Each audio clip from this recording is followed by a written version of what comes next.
홍내정 씨는 작년에는 부진했죠. 뭐 우리나라 기업의 지배구조, 코리아 디스카운터 뭐 이런 이야기를 하기도 하는데요. 실제 우리나라가 이제 성장도 작년에 썩 안 좋았고 고용도 그렇게 썩 좋지는 않았습니다. 이제 젊은 사람들 중심으로 해가지고 결국 주식시장은 향후의 미래를 보고 이제 가격이 결정되는데 우리나라 주식시장하고 미국 주식시장하고 비교해 보면은 우리나라 기업의 성장성이 미국 기업에 비해서 많이 떨어집니다. 저는 그 부분이 큰 요인이라고 보고 있고요. 두 번째 요인은 지배구조 이런 요인이 들어가겠죠. 그런데 지배구조가 그렇다 하더라도 첫 번째 요인은 무엇보다도 우리나라 기업들의 성장성이죠.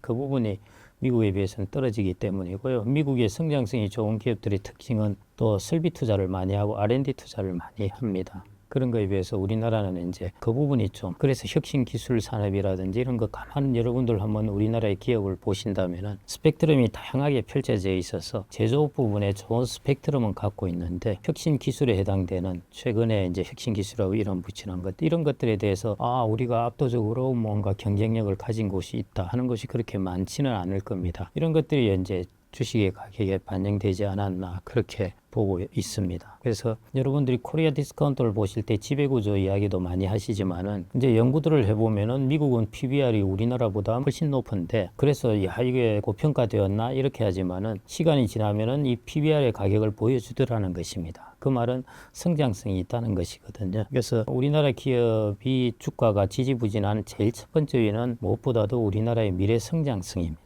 미국하고 비교한다면 그 성장성이 떨어지기 때문이고요. 두 번째 요인이 시장 구조, 지배 구조 이렇게 보시면 될 것 같습니다. 우리나라 기업들의 이제 성장성이 좋아져야 되는 것이고요. 그 다음에 이제 주식시장의 여러 가지 하부 구조들 이런 것들이 좋아져야 됩니다. 무슨 세금 문제 이런 것들은 결정적인 것은 아니고요. 미국은 세금 때릴 거 다 때리더라도 성장성이 좋고 주식시장을 자본시장을 둘러싼 생태계가 좋기 때문에 그렇기 때문에 이제 저렇게 주식시장이 좋은 것이죠. 예를 들어 이제 기업이 자산은 많이 가지고 있으면서 별로 배당도 해주지 않고 가격은 저평가돼 있고 하면은 미국에는 이제 이런 기업을 적대적 인수를 해가지고 자산을 팔아서 배당을 해주게 만들어 버리거든요. 뭐 주가가 많이 오를 수 있겠죠. 그런데 이런 것들이 잘 형성되어 있는 시장이냐 아니냐 하는 것들이 차이인데요. 물론 이제 그런 것은 미국 주식시장이 압도적으로 나으니까 그런 면에서 저런 모습을 보이고 있는 것 같고요. 우리나라는 이제 그런 부분은 좀 약합니다. 그래서 이제 그런 부분의 이유가 좀 나타난 것 같고요. 그래서 그런 부분은 그런 거 이외에도 무슨 공매도 금지라든지 뭐 다양한 정책들 부분을 빨리 좀 정상화되어야 되는 인프라 부분이 이제 좀 이루어져야 되는 것이고요.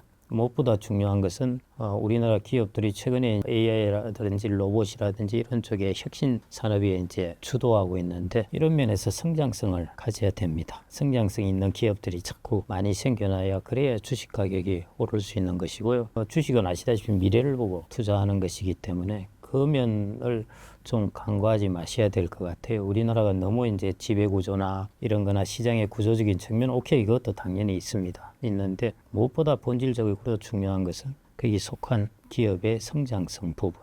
그 성장성 때문에 우리나라 젊은 사람들이 그쪽 해외 기업으로 가는 것이거든요. 가서 사는 기업들의 주식이 뭡니까? 우리나라보다 지배구조가 좋은 기업을 삽니까? 그런 거 아니거든요. 테슬라라든지 엔비디아라든지 애플이라든지 다 성장성 좋은 것들을 사는 것이죠. 우리나라 기업은 그래 성장성을 잘 가지고 오다가 최근에 우리나라가 외환위기, 글로벌 금융위기 거치면서 그런 기업들을 많이 발굴해서 한 단계 점프를 했다가 그 다음에 그 이후에 최근 한 10년 이상씩 정체된 상태에 들어봐 버린 것입니다. 그게 결국 가장 큰 우리나라의 기업에 투자하기 위한 장기적으로 우리나라 시장으로 불러오기 위한 제일 중요한 요소가 그 부분이 아닌가 싶습니다. 그걸 결국 기업은 자본의 투자입니다. 자본주의라는 것이 자본이 중심적인 역할을 하는데요. 혁신적으로 앞으로 경쟁력이 있다고 생각되는 자본에 대한 투자, 그 부분이 이루어져서 앞으로 기업의 성장성을 갖게 하는 것. 그리고 우리나라가 이전처럼 이제 다른 나라들 캐치업 해가지고 그래서 이익을 얻던 때가 여러분들 잘 아시다시피 이제 지났습니다. 우리나라도 이제 35,000달러 됐으니까요. 이제 캐치업이 아니라 우리나라도 그 시장을 이끌고 나가야 되는 것입니다.